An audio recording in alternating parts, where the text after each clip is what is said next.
I think over the last year, I've heard from a lot of people like, wow, like she's just like the horniest girl alive, you know, because sometimes in my songs I say some crazy things on stage, but I'm actually a very normal amount of horny.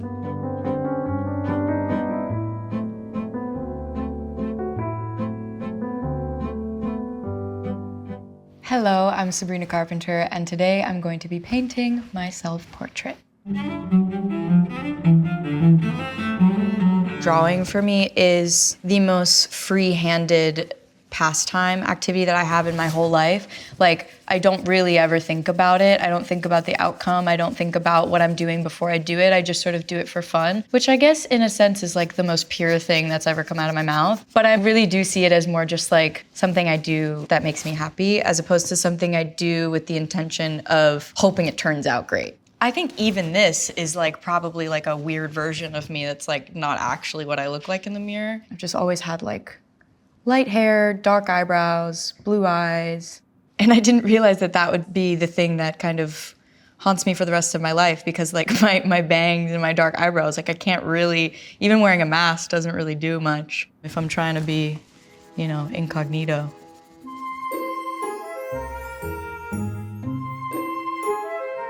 I think for me right now, you aren't ever really gonna fully control the way that people see you. That is something I have to re-accept kind of every day. I'm at a point now where I'm trying to just sort of not take it so seriously, and the things that people say, just know that these are people that have very little context on me as an actual person, so that makes me feel a little bit better. But if I'm gonna be super real, like, do I like that someone can just take a photo from the craziest angle on human earth? No, but because I'm a girl and I'm, you know, that maybe is my least favorite thing about being on tour, is I'll be like, that's what I look like, but it's a video. So I'll just be like, no, that was some other girl, that was my alter ego.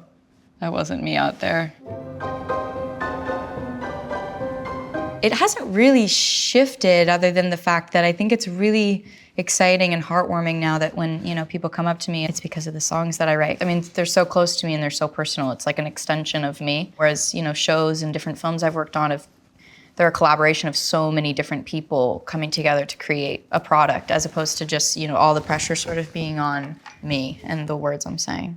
I've always felt the safest to create when I'm in the recording studio. Specifically, like I have some favorite studios of mine, and they usually have a very like outdoor essence to them. I love being close to the outdoors when I'm writing. It's where I've always just felt kind of the safest to experiment. At least when you're in the studio, like nothing has to be final, nothing has to come out. So I feel really free to just kind of try things. The one album that inspired me to really follow my gut in experimenting with genre and not limiting myself was Lemonade. Like, it really transcended every genre. She had kind of a little bit of everything in that album, and that really made me feel like I didn't have to just stay in a box from there on out. So thanks, Beyonce, I love you. It's a bit of a shit show right now, as I'm 24. A process of making mistakes and not trying to like stay up every night thinking about those mistakes, but rather just being like, this was bound to happen as you are 24, and give yourself some grace to move on and learn from it, and, you know, maybe write songs about it. So I think it's a mixture of that, and then a mixture of just trying not to take it all so seriously and have fun. And I guess essentially what they say are the times you're gonna like look back on and feel like you were really forming a lot of who you ended up becoming. So I try to give myself the opportunity to do that. I try to like make decisions now that, you know, maybe I'd be too afraid to make because I'm young and I can get away with more. I'm on the bangs. This is looking great. I literally cut my bangs because someone broke my heart, and I was just like, I have to do something. And I'm not usually one of those people that has to make like rash decisions when their feelings are hurt, but that was my like first real heartbreak, and so I guess it just like sparked that initial like, I have to do something different. But I never wanted to dye my hair because I always really felt comfortable as, you know, blonde the way I was born. I really think that the beauty of being this age is some days you can feel like truly borderline so conceited and obnoxiously confident, and then all it takes is like someone saying one thing that just strikes a chord in you to be like, I'm actually the ugliest person to ever exist. And then it kind of is a big, you know, flip-flop. But But I think for me, I just feel like I have better things to worry about than the way that I look.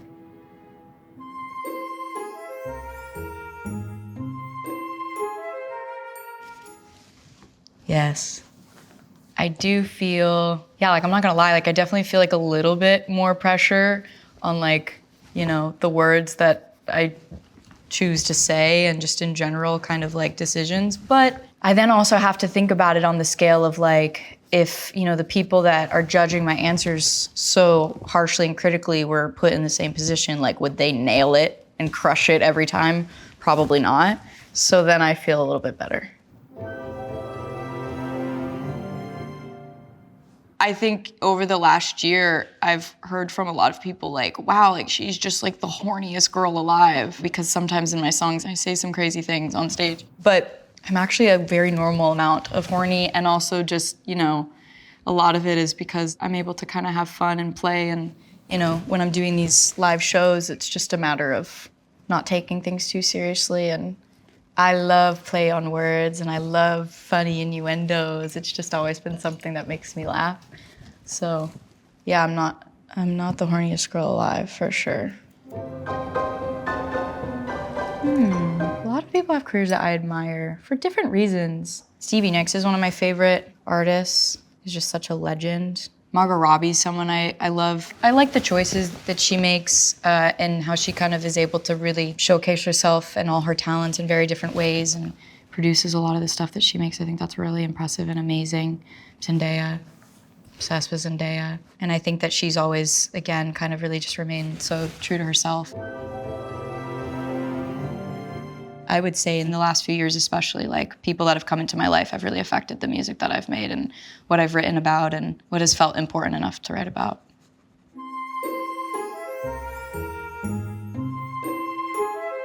I'm actually quitting to become a professional painter in France. And yeah, I'm only specifically making paintings for the Louvre right now, exclusively, but I might write another song at some point. I almost love like playing on the idea of like what a pop star is or isn't, because I think it's so many different things. But no, I like being a pop star, I'm not gonna lie. I have so many tricks up my sleeve.